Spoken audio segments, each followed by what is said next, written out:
ઓમ સ્વામિનારાયણાય નમઃ. સ્વામિનારાયણ હરે વચનામૃત ગઢડા મધ્ય પ્રકરણનું 56મું કસુંબલ વસ્ત્રનું. સ્વામિનારાયણ હરે સંવત 1881 આષાઢ સુધી પંચમીને દિવસ સ્વામી શ્રી સહજાનંદજી મહારાજ શ્રી ગઢડા મધ્યે દાદા ખાચરના દરબારમાં ઉગમણે દ્વાર ઓરડાની ઓસરીએ ઢોલિયા ઉપર ગાદી તકિયા બિછવાવીને વિરાજમાન હતા અને સર્વ શ્વેત વસ્ત્ર ધારણ કર્યા હતા ને પોતાના મુખારવિંદની આગળ મુનિમંડળની સભા તથા દેશ દેશના હરિભક્તની સભા ભરાઈને બેઠી હતી અને સાધુ દુકડ સરોદા લઈને કીર્તન બોલતા હતા. તે કીર્તન ભક્તિ થઈ રહ્યા પછી શ્રીજી મહારાજ એમ બોલ્યા જે આ કીર્તન સાંભળ્યામાંથી તો અમારો આત્મા વિચારમાં જતો રહ્યો. પછી તેમાં એમ જણાયું જે ભગવાનને વિશે જે અતિશય પ્રીતિ એ ઘણી મોટી વાત છે. પછી તો ગોપાળાનંદ સ્વામી આદિક જે ભગવાનને વિશે પ્રીતિવાળા હરિભક્ત તે સર્વે સાંભળી આવ્યા અને એ સર્વેના અંતઃકરણ ને એ સર્વેના જીવ ને એમની જે ભગવાનને વિશે પ્રીતિ તે સર્વે જોયામાં આવ્યા. પછી અમે અમારા આત્માને પણ તપાસી જોયો ત્યારે અમારે જેવી ભગવાનને વિશે પ્રીતિ જણાની તેવી બીજાની પ્રીતિ જણાની નહીં.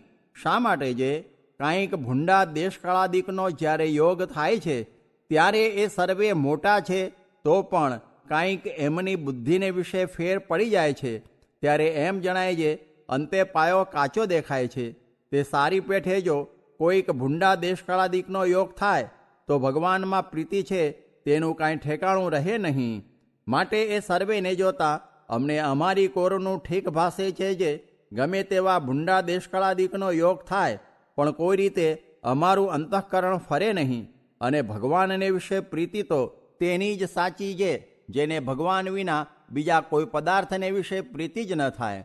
અને સર્વે સદગ્રંથનું પણ એ જ રહસ્ય છે જે ભગવાન છે એ જ પરમ સુખદાયક છે ને પરમ સાર વસ્તુ છે અને તે પ્રભુ વિના જે બીજા પદાર્થ છે તે અતિશય તુચ્છ છે ને અતિ અસાર છે.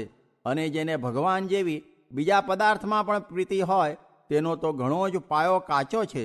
જેમ કસુંબલ વસ્ત્ર હોય તે ઘણું સારું જણાતું હોય પણ જ્યારે તે ઉપર પાણી પડે ને પછી તેને તડકામાં સુકાવીએ ત્યારે સૂધું નકારું થઈ જાય ને ધોળા વસ્ત્ર જેવું પણ ન રહે. તેમ જેને પંચ વિષયમાં પ્રીતિ હોય તેને જ્યારે કુસંગનો યોગ થાય ત્યારે કાંઈ ઠેકાણું રહે નહીં.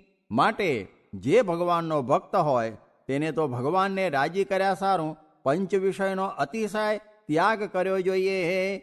પણ ભગવાનને વિશે જે પ્રીતિ તેમાં વિઘ્ન કરે એવું કોઈ પદાર્થ વહાલું રાખવું નહીં. ઇતિ વચનામૃતમ. એવી રીતે ગઢડા મધ્ય પ્રકરણનું 56મું વચનામૃત જે તે થયું. સ્વામિનારાયણ હરે સ્વામીએ વાત કરી જે મહિમા સમજાય છે ને ફરી ભૂલી જવાય છે. માટે 100 વાર વાંચે સાંભળે તો પછી ભૂલાય નહીં. ને મહારાજ છતાં હેત બહુ હતું ને આજ જ્ઞાન અધિક છે ને ઘણા સંસ્કારી જીવ આવ્યા છે માટે સાધુમાં હેત તરત થઈ જાય છે. સ્વામિનારાયણ સ્વામીએ વાત કરી જે આપણે જાણીએ છીએ જે આપણને ભગવાનમાં હેત છે પણ આપણા કરતાં તો આપણા ઉપર ભગવાનને ને સાધુને ઝાઝું હેત છે.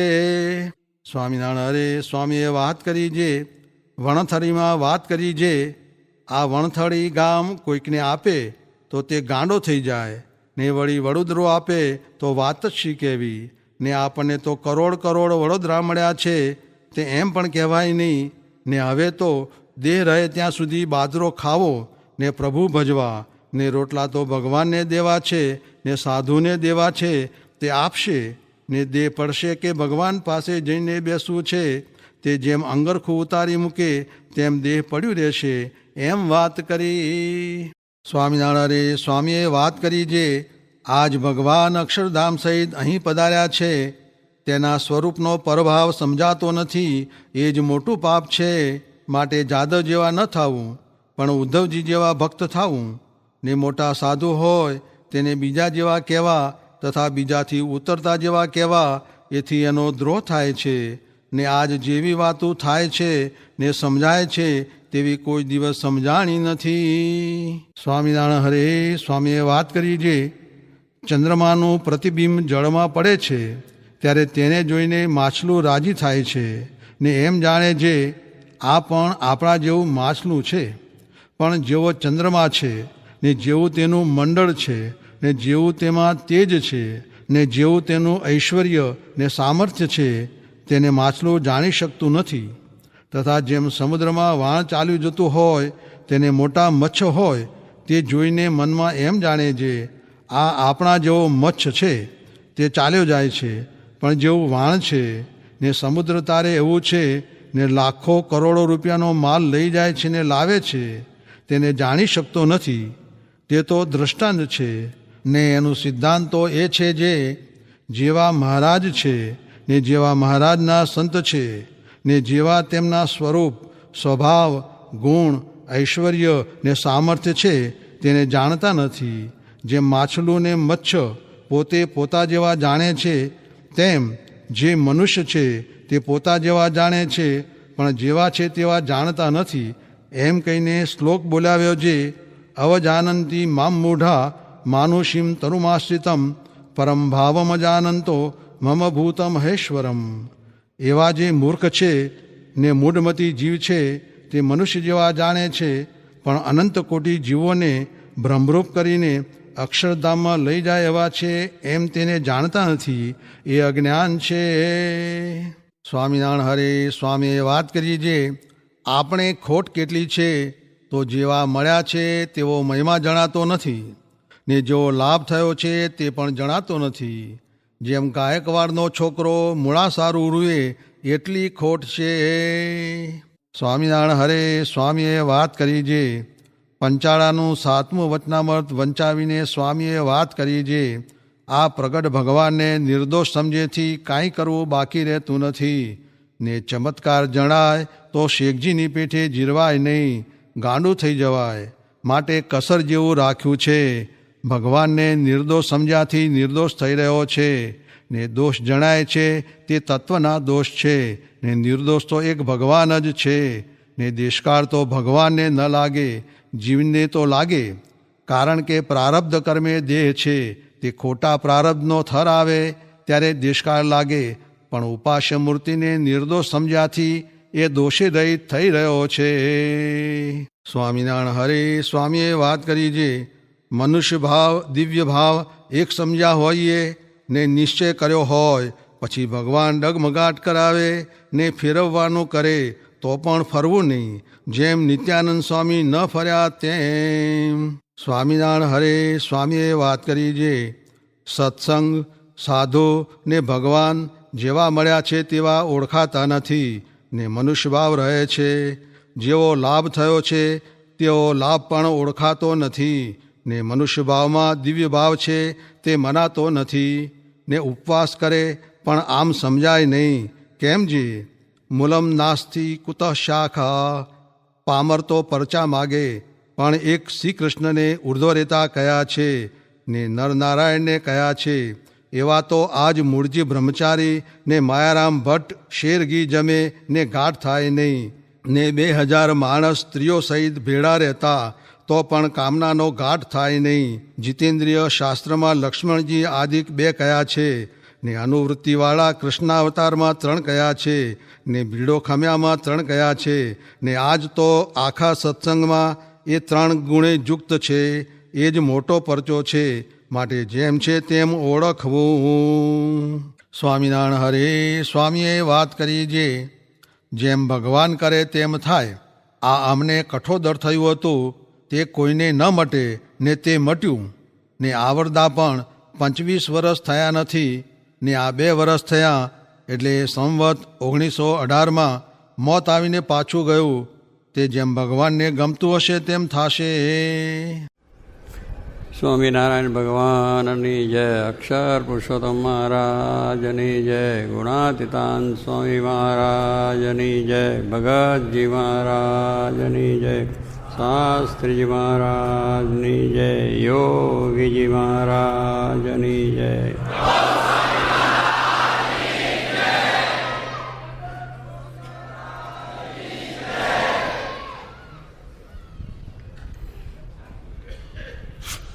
ભરૂચના અને આજુબાજુના ભક્તોને ખૂબ ધન્યવાદ છે કે આવું એક સુંદર મંદિર આપણે બહુ થોડા સમયની અંદર તૈયાર થઈ ગયું.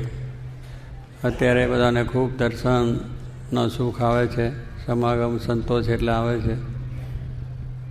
એટલે એ કામ તો આપણે દરરોજ દર્શન સમાગમનું ફળ છે જ, પણ મંદિર થયું એટલે એની સાથે બીજી ઘણી જાતની સુવિધાઓ આપણે કરવાની હોય છે. એટલે અહીંયા સંતના ઉતારા થયા છે, પણ બીજા હરિભક્તો આવે એને માટે અને બીજું સંકુલની જે વાત ચાલે છે એ કરવાનો આપ બધાએ સંકલ્પ કર્યો છે. અને એ સંકલ્પની અંદર આપ બધા ભળ્યા છો. એ માટે તમારા ઉપર ભગવાન શ્રીજી મહારાજ, ગુણાત સ્વામી, ભગતજી મહારાજ, શાસ્ત્રી મહારાજ, આનંદ મુક્તો રાજી થશે. કારણ કે આપણે વ્યવહાર સંસારની અંદર પ્રસંગો આવતા જ હોય છે.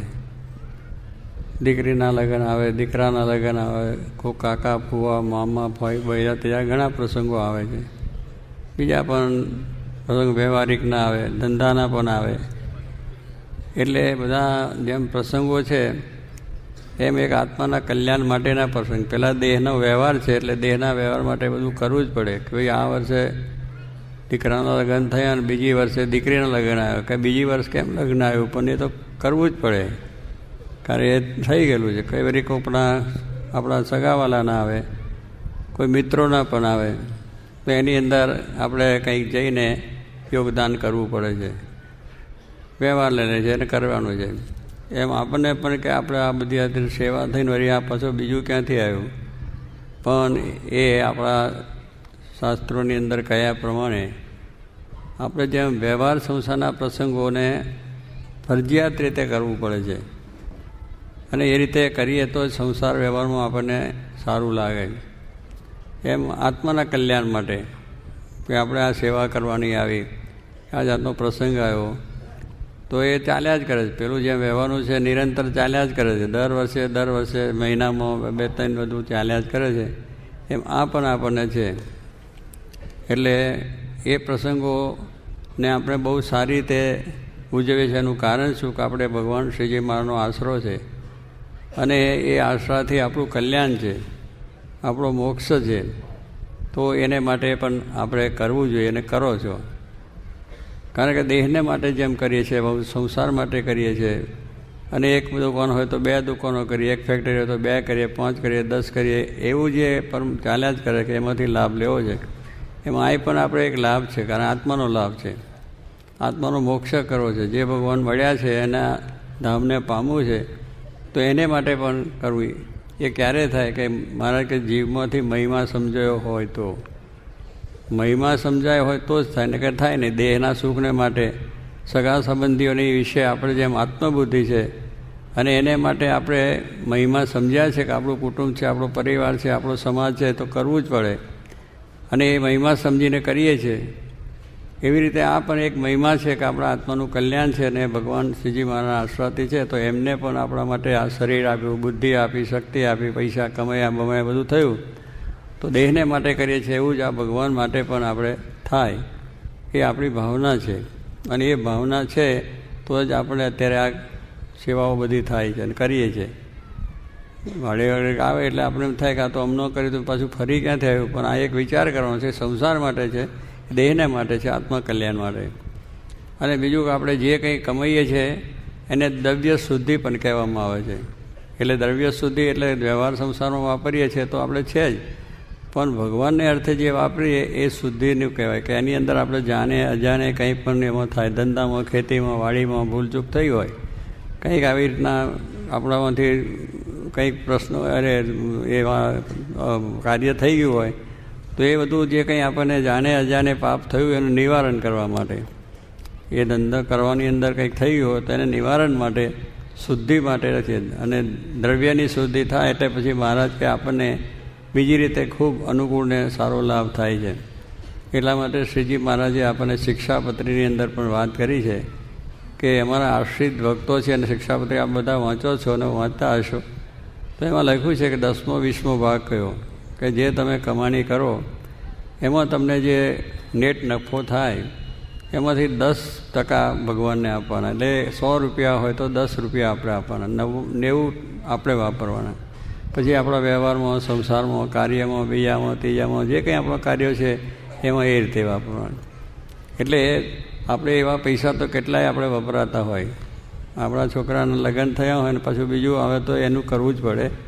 એટલે એમ નથી કે ભાઈ એની અંદર કેમ વધારે થાય, ઉલટું ઉત્સાહથી કાંઈ કે આ વખતે દીકરાના લગ્ન એવા ધામધૂમથી કરવા, કોઈ ના કર્યા એવા કરવા છે. એટલે એનાથી ચડિયાતી વાત આવે કે મારો છોકરો પહેરીને લોકો જાણે તો 4 જાતના બેન્ડ લાવો, 4 બેન્ડથી ધામધૂમથી એનું કામ કરવું છે એવું છે.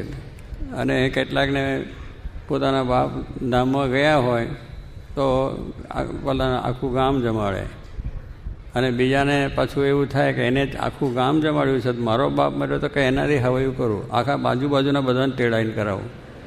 એટલે એવો ઉત્સાહ આપણને રહે છે, કારણ કે દુનિયાની પ્રતિષ્ઠા મેળવવા માટે, બીજા માટે. એટલે દરેક કાર્યોમાં આપણને એવો ઉત્સાહ થાય કે બીજાએ કર્યું એનાથી હું સારું કરી બતાવું, એ ભાવના રહે છે. પણ એ એક અલૌકિક માટે થાય છે.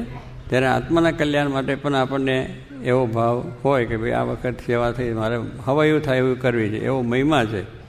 અને એનાથી સારી થાય એવો પણ આપણે મહિમા છે. તો આ કામ થાય છે. આ બેઠા છો એનું કારણ એ છે કે જીવમાં સત્સંગ થયો છે. જીવનો સત્સંગ થયો હોય તો આ બધું થાય. જીવનો સત્સંગ ના હોય તો દેહનો વિચાર આવે તો થાય નહીં.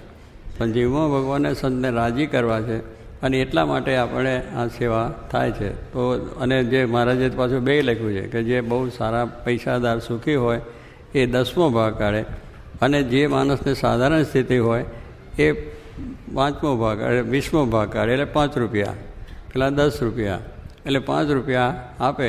એટલે એનાથી આપણે ભગવાનની આજ્ઞા પડે અને આપણે દ્રવ્યની શુદ્ધિ પણ થઈ જાય. એટલે હવે એના આપવામાં આપણે કોઈ બહુ વાંધો ના આવે. અને સહેજે કરતા આવ્યા છે મારાના વખતે, અત્યારે સુધી બધા કરો જ છો, એટલે કરવાનું છે. એટલે આ પ્રમાણે આમાં દશાંશ વિશ્વાસની અંદર આપણે જો આ પ્રમાણે કરતા જ હોય, નિયમિત રીતે, વ્યવસ્થિત રીતે જો કાઢતા હોય તો થઈ જાય. પણ ધર્મ તો 100, 200, 500નો આવે ત્યાં સુધી આપણે વાંધો ના આવે, કે દર વર્ષે 500 રૂપિયા આવે કે 1000 આવે તો વાંધો નહીં. પણ જ્યારે કરોડની કમાણી થતી હોય ને ત્યારે વિચાર થઈ જાય કે હારો તો બહુ વધારે થઈ ગયું, આટલો બધો ક્યાંથી ધર્મ તો આપી શકાય, 10મો ભાગ તો બહુ થઈ ગયો. 1 કરોડ ગયા તો 10 લાખ આવીને ઉભા રહે.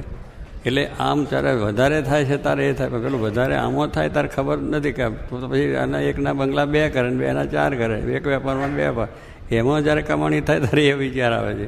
પણ આમાં જરા સંકોચ થઈ જાય. પણ ભગવાને જ આપ્યું છે ને ભગવાન માટે કરવાનું છે. ભગવાન આપે છે ને ભગવાન માટે આપણે કરીએ છીએ. આ બધું જે કર્યું છે ભગવાને જ આપણને બુદ્ધિ શક્તિથી કમાયા છે.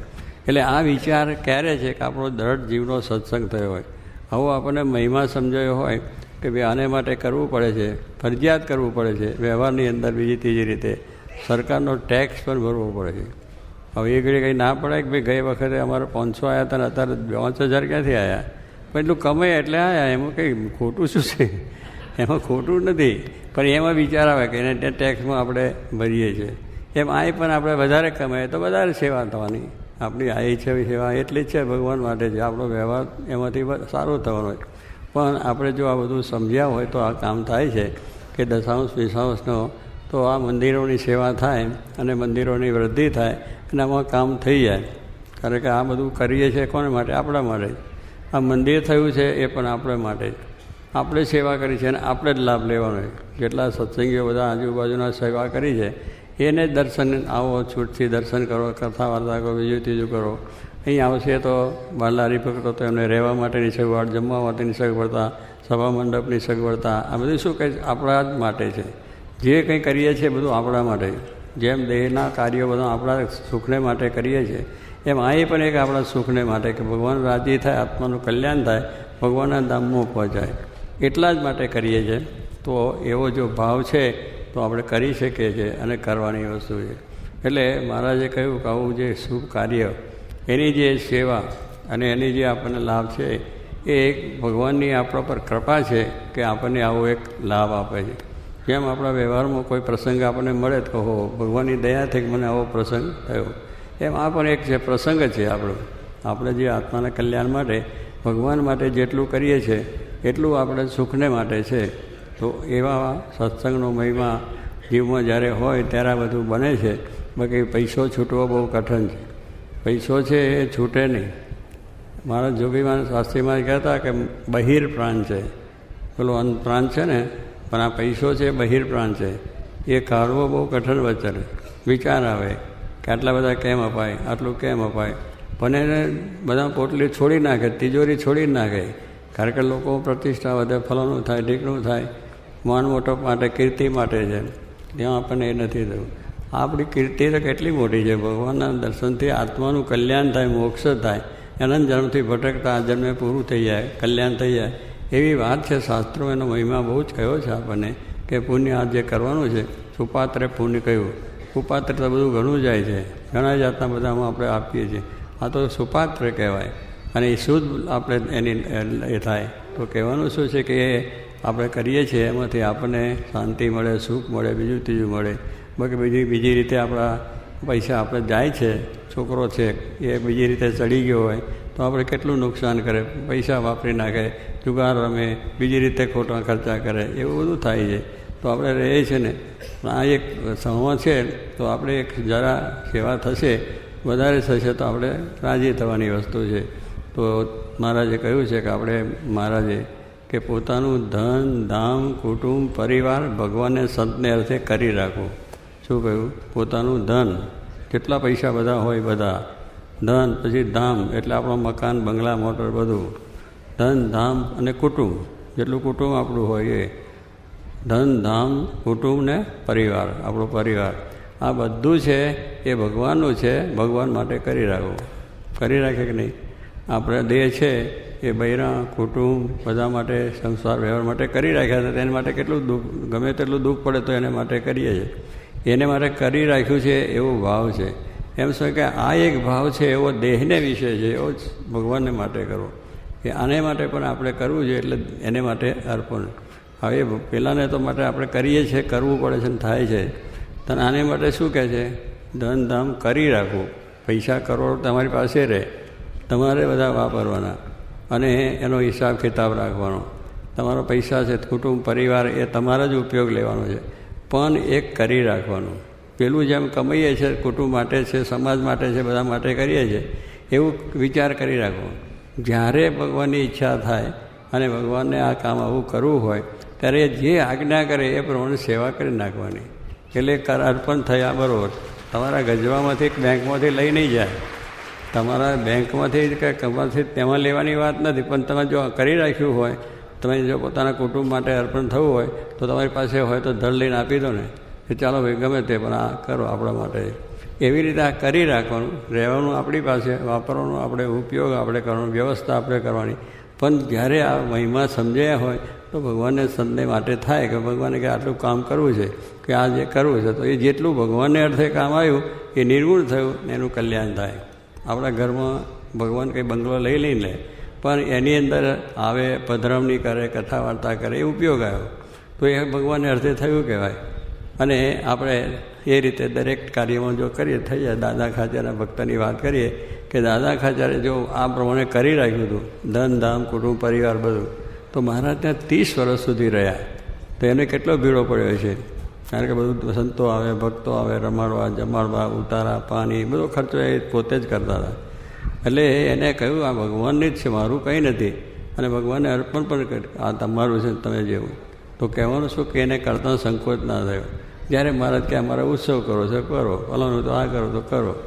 એટલે એને પોતાનો જે ઘરાશ હતો એમાંથી જે આવક થાય એ મહારાજને સંતને માટે વાપરતા, કુટુંબ માટે વાપરતા, એને માટે વાપરતા. અને એ પ્રમાણે મહારાજને રાજી કર્યા. અને એનું પરિવાર, એમના બહેનો જ હતા અને બીજો પરિવાર, બધાને સત્સંગ કરાવી દીધો. અને મહારાજ જેમ રાજી થાય એમ જ કરવું છે, બીજું કંઈ કરવું નથી. એ કુટુંબમાં પણ આખામાં એવું થયું, પરિવારમાં પણ એવું થઈ ગયું. અને પોતાનો દરબાર છે એ પણ મહારાજને માટે કર્યો. મહારાજ ત્યાં રહ્યા કર્યા આપણે જાણીએ છીએ. તો કંઈ દરબારને ઓછું થયું નહીં. દરબારને એને ગરાશય ખૂબ રહ્યો અને એમનો કુટુંબ પરિવારે અત્યારે છે. એટલે કહેવાનું શું છે કે ભગવાનને આપવાથી ઓછું નથી થતું. જેમ જેમ આપણે કરીએ છીએ એમ રે શામ તમે સાચું નાનું. આ એ સાચું નાનું કયું ભગવાનને આપીએ છીએ. અને એ ખર્ચું ન ખૂટે, વાકું ચોર ન લૂટે. એને ભગવાનને માટે કરીએ છીએ, એને કોઈ લૂંટપાટ થતી નથી થાય છે. એટલે આ છે એ દાદા ખાચરે કરી બતાવ્યું. એવા ઘણા ભરવતભાઈ ભક્ત હતા, એને પણ એવું કરી રહ્યું. એટલે કરવાનું આપણે છે, પણ જ્યારે એમની ઈચ્છા થાય ત્યારે આપણે કરી નાખે. તે ઘડી આપણે આપણો મમત્વ મૂકી અને એમને કરવાનું છે. તો એ આપણી ભક્તિ છે. એની ભક્તિથી ભગવાન રાજી થાય છે અને આપણે સુખિયા થવાય છે. તો એવો અવસર આપણને ભગવાન જ્યારે આપે ત્યારે રાજી થવું જોઈએ. કે આપણે જ્યાં પ્રસંગોમાં આપણે જેમ રાજી થઈએ છીએ કે આપણને આ પ્રસંગ આપણો સારી રીતે ઉજવેલ કર્યો, એમ આ પ્રસંગો મળે. આવા આપણને જે કંઈ છે સમય આવે, ઉત્સવો આવે, બધા આપણે ઘણી જાતના બધા પ્રસંગો આવે છે, તો આપણે રાજી થવાનું છે કે આપણા માટે આ ભગવાને દયા કરી કે આપણો દેહ કામમાં આવ્યો, આપણું દ્રવ્ય કામમાં આવ્યું, આપણું કુટુંબ કામમાં આવ્યું, આપણું બધું કામ આવ્યું. તો કહેવાનું શું છે કે ભગવાનના કામમાં આવ્યું એટલું આપણે સાથે, અને એ આપણે લઈ જવાનું છે, બાકી મૂકીને જવાના છે. કરવાનું છે, રાખવાનું, વ્યવહાર સંસાર છે, પણ આપણે ગયા પછી આનું શું એ આપણે કંઈ ખબર નથી. પણ આ તો જેટલું કરશું એટલું ભગવાન આપણી પાસે, ભગવાનની પાસે જવાશે અને ભગવાન આવશે.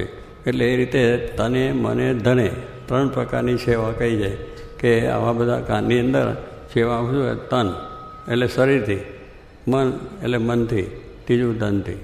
એટલે તને, મને, ધને કહ્યું. એટલે કોઈ પૈસાદાર માણસ હોય તો સારું દ્રવ્ય આવે. પેલા રાજા મહારાજા પોતે મંદિરો એકલા બંધાવતા હતા અને કહ્યું કે બીજા પ્રજા એટલું બધું ના કરી શકે. રાજા દાન ને પ્રજાના રાજા દાન કરીને મોટું કામ કરે, પ્રજા ડૂબકી મારીને સંકલ્પ કરે તો એને એટલું જ પુણ્ય મળે છે. એટલે પુષ્પમ ફલમ તો એમ કહીએ છીએ ને કે શ્રદ્ધાથી વિશ્વાસી પુષ્પ મૂકે, ચોખા મૂકે, તો એને પુણ્ય પેલો લાખ રૂપિયા સેવા કરીને મળે છે. એટલે એમ નથી કે પછી હવે આપણે આટલું મહારાજ કહ્યું છે પુષ્પ પાંખડી મૂકવી, પણ આપણે ઘરમાં કરોડો ફેરવતા નહીં, પાંખડીની વાત નહીં કરવાની પાછી. ત્યાં જેમ આપણે વ્યવહારમાં છે કે શાસ્ત્રમાં કહ્યું છે કે આ પુણ્ય આટલું જો થાય, શ્રદ્ધાથી થાય તો પેલા કરોડ કરે અને પુષ્પ કરે તો એનું થાય છે. તો આ પ્રમાણે આપણે કહ્યું કે તને કરીને, એટલે પછી જો પૈસા ના હોય, પૈસા હોય ને પૈસાથી કરવું, પૈસા ના હોય ને તનથી, શરીરથી, એટલે શરીરથી મહેનત કરે, સેવા કરે, આ બધું કરે, તનથી પણ સેવા થાય છે. અને ત્રીજું મનથી સેવા થાય. મનથી શું થાય કે આ મંદિર બહુ સારું છે, આ સંત બહુ સારા છે, આ કાર્ય થાય છે સારું છે. કોઈ પણ સમાજનું, દેશનું કાર્ય થતું હોય કે ભગવાનનું કામ સારું કે એને પહેલાં કરે એટલું પુણ્ય થાય કે આ સંત બહુ સારા, ખરા કલ્યાણના કરનારા, તો સ્વયં કંઈ મોક્ષ થઈ જાય. એમ આ કાર્ય, મંદિરનું કાર્ય ભલે આપણાથી બીજું ના થાય પણ બહુ સારું છે. કોઈક બેને વાત કરીએ કે ભાઈ આ કામ કરો, પણ એ તો કેટલાકને કહે ને જવા દે લા, તો બધું બહુ છે, અહીં ત્યાં કોઈ આપે છે, અહીં ક્યાં ભરાણો, તારે બીજે નથી, તારે છોકરાનું બોકરાનું કામ કરીને એમ કહેનારા મળે. પણ આપણે સમજી રાખવું છે કે આપણે કરીએ છીએ સારું છે ને બરોબર છે, અને ભગવાન સંત માટે કરીએ એટલું નિર્ગુણ થાય. એટલે તને, મને, ધને જેટલી શ્રદ્ધા હોય એ પ્રમાણે કરવાનું છે. અને એ શ્રદ્ધા પ્રમાણે જે કરે છે એનાથી ભગવાનને સંત આપણા પર રાજી થાય છે. આ બધાને ખૂબ ધન્યવાદ છે. ખૂબ આપણે ભગવાન બળ આપે, શક્તિ આપે, વ્યવહાર સારો થાય, તને, મને, ધને પણ સુખી થાય, દેશકાળ સારા થાય, ધંધા પાણી સારા થાય, અને તમામ પ્રકારની શાંતિ આપણે બધાને મળે એ માટે પ્રાર્થના.